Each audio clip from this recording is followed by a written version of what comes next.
Good afternoon. My name is Joseph Lloyd and I source cars for people on a professional basis.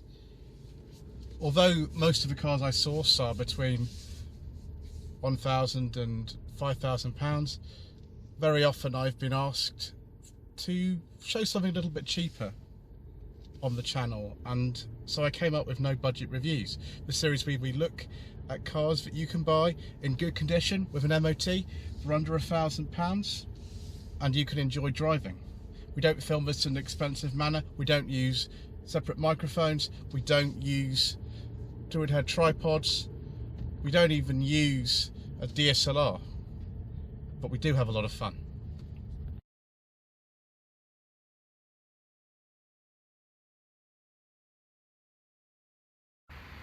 Yesterday, viewers, we looked at a 1997 Ford Ka, which is a direct rival for this 1999 Seat Arosa 1 litre S.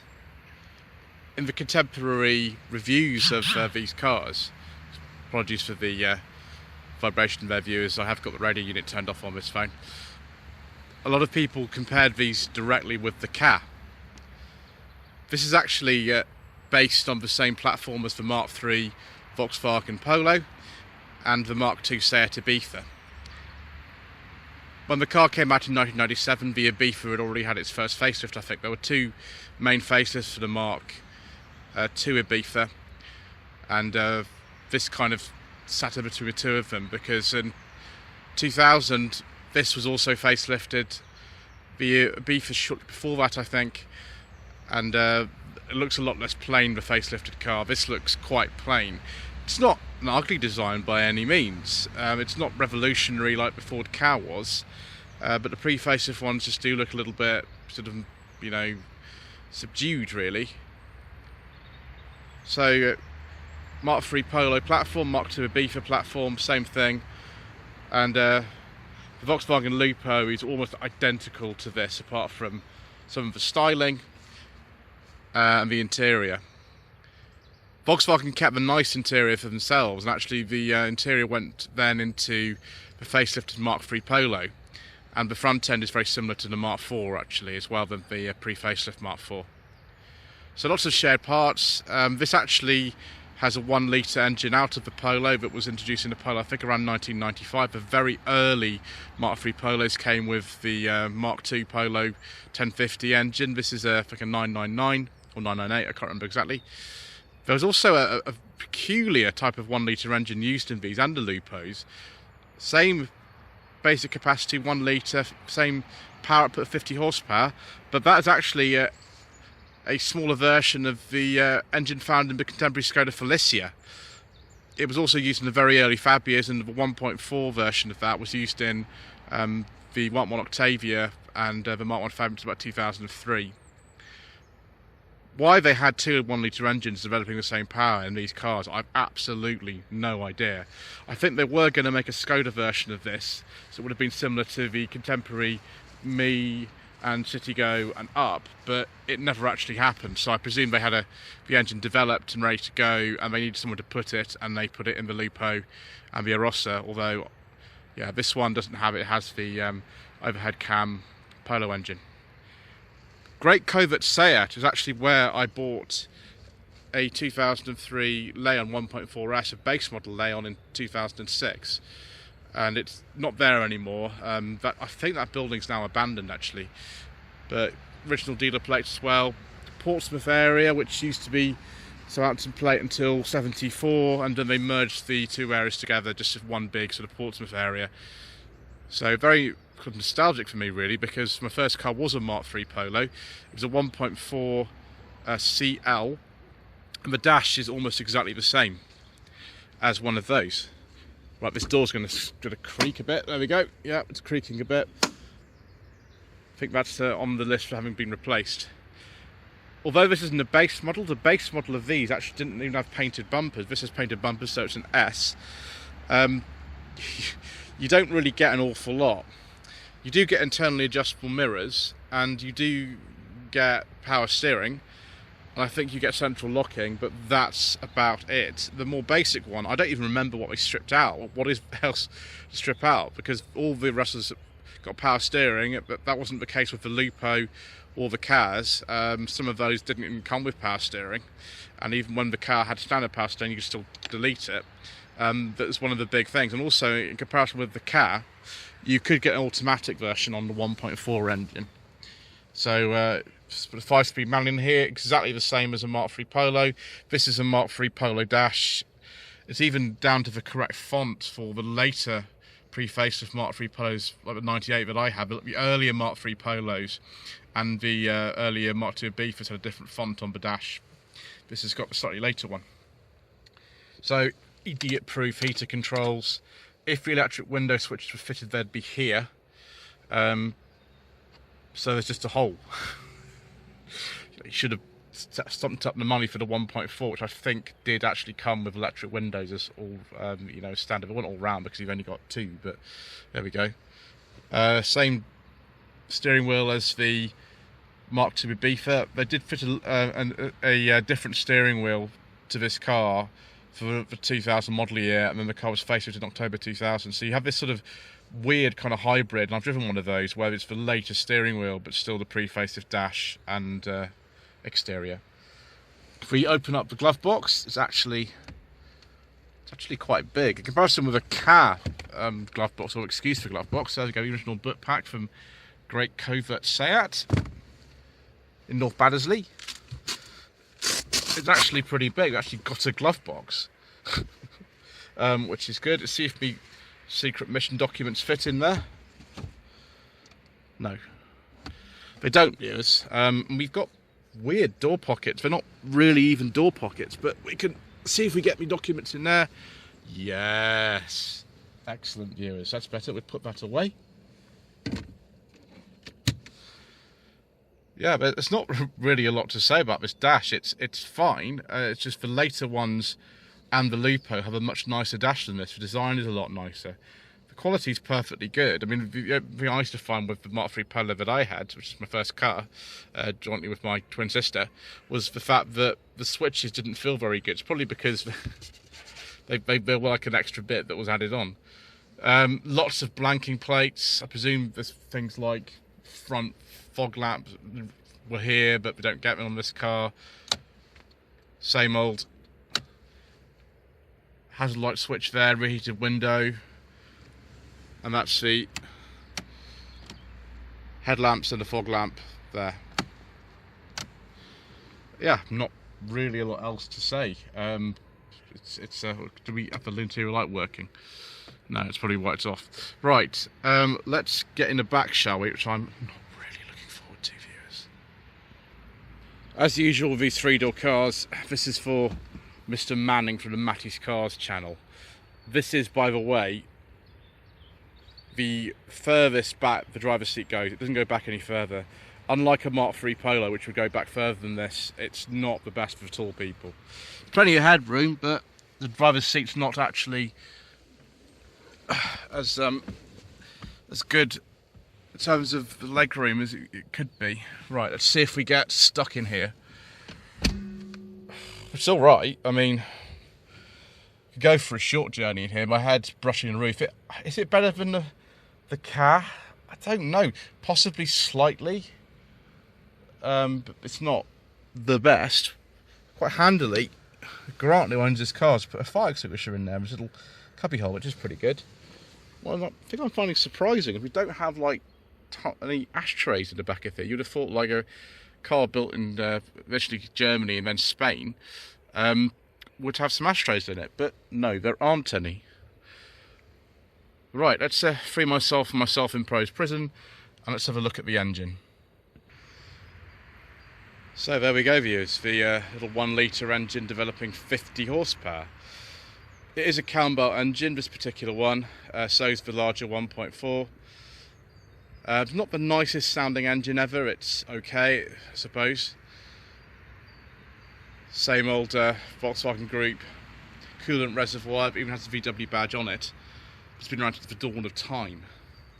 So reasonably easy to actually get to stuff for a little car like this. Very clearly you can see the gearbox down there, end-on gearbox.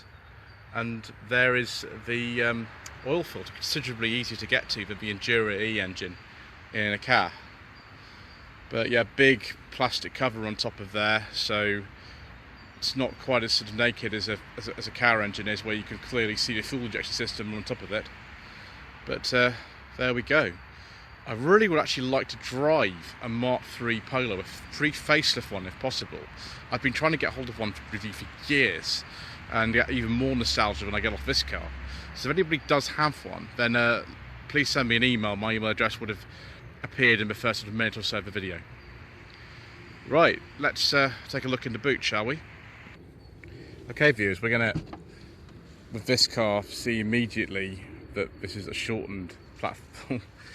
Parcel shelf doesn't even actually have anything to hang on. Ooh, foot pump, that's a very useful thing. Have we got a space saver spare down here? Yeah, we do. One thing I would say with this is that if you have to jack it up, and I have jacked up one of these before, do not put the jack the wrong way up. It's the same a jack as a Polo, and when I jacked it up I put it the wrong way up. It's quite easy to do, but don't do that viewers, that's not great. Okay, let's take it out for a little spin, shall we?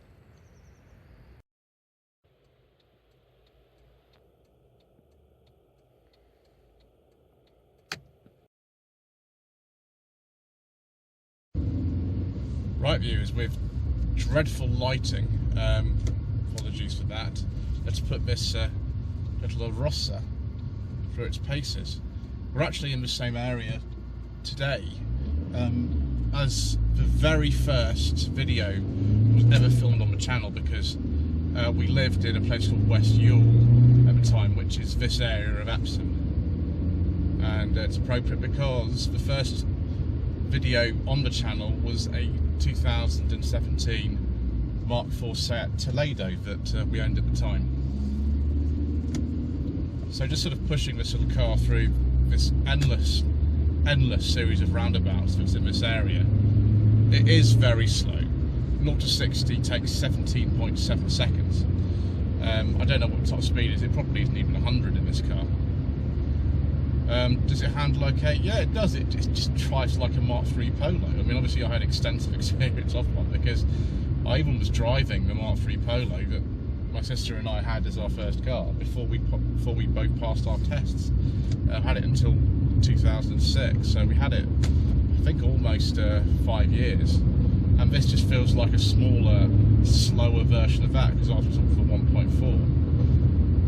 So yes, two 1 litre engines with 50 horsepower. I don't even know if the OHV Skoda engine was even sold in this country, to be honest, I'm not sure. But this little 1 litre that's actually was quite a new engine at the time. It came out, I think, in the Polo about 1996, something like that. So yeah, it was quite a new engine when it came out. It's just a smaller version of the 1.4, which has 60 horsepower. The only other engine available that we can talk about in the Arosa was a 16 valve version of the 1.4 engine, which developed 101 horsepower. All those are PS figures, by the way. The brake horsepower figures will be a little bit less than that. There were also some diesels available, but as usual, due to controversial government legislation and all kinds of other reasons, we don't talk about diesels on this channel.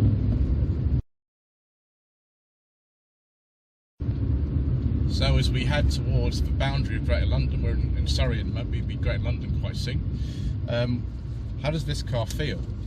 The one thing I didn't like about the Mark III Polo that I had as my first car was the fact the gear change was right down low.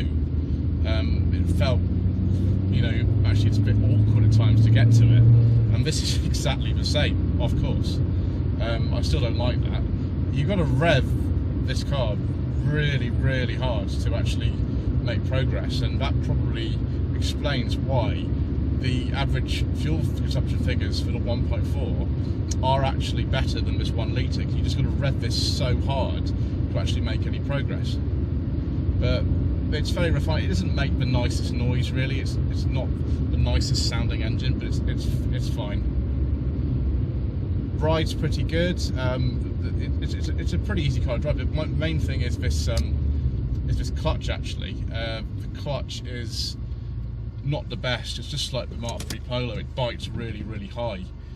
This car has only owned 76,000 miles, which is very low for a car from 1999. And also it's been in the same family since 2008. It's been in the same family for 15 years. I do wonder though when we get to the Great London boundary that yes, we'll have to talk about something, won't we, viewers, that we all need to talk about.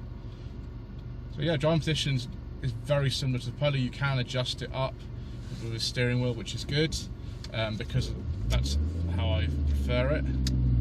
As that clutch again, you need to give it quite some revs to move it off the line actually. I would prefer the 1.4 really. When the car came out in 97, the 1.4 was only available as an auto for some reason. I don't really know why, and it didn't really have any trim levels until 99. This is an early example of an S with no electric windows. The later one did, I think, get them.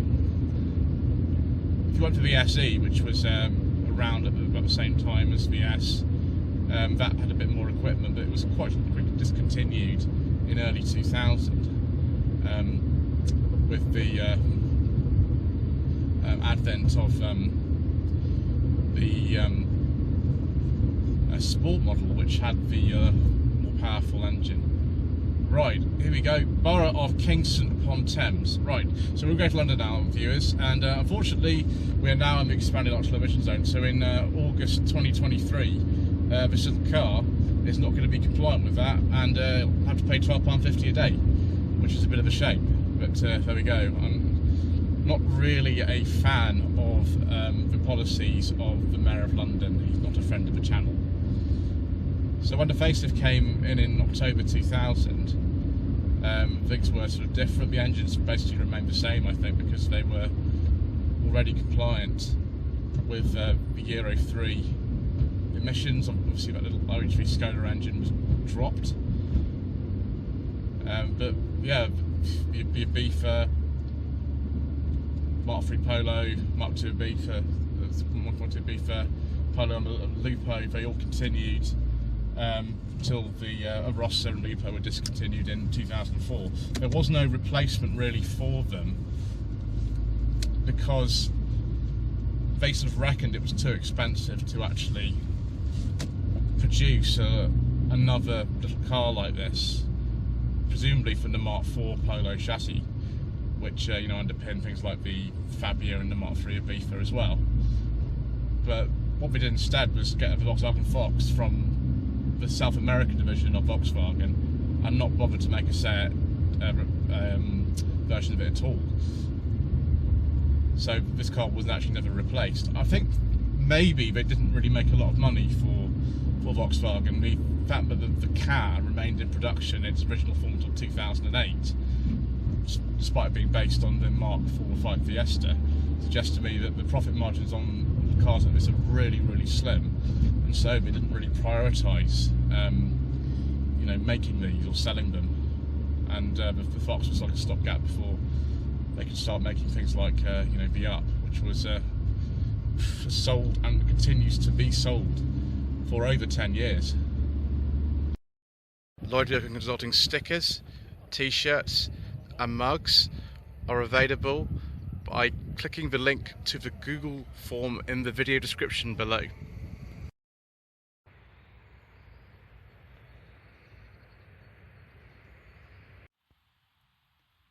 So viewers, is this Seat Arosa a car that you should consider for your hard-earned budget up to £1,000? Well, if you can find one that's not rusty, then yes, this is a not rusty car. Biggest problem with this is it's not compliant with the expanded ultra-low emission zone that we just drove through. So yeah, just bear that in mind. Obviously some of the other variants are even less compliant, but we don't talk about those, do we? Yes, I've quite enjoyed it. Would I have one of these over a Ford car? I don't really know, to be honest. I don't like the gear change so much. The steering's not as good. The car does feel more refined. It does feel a bit more solid. It just depends really what you want, doesn't it?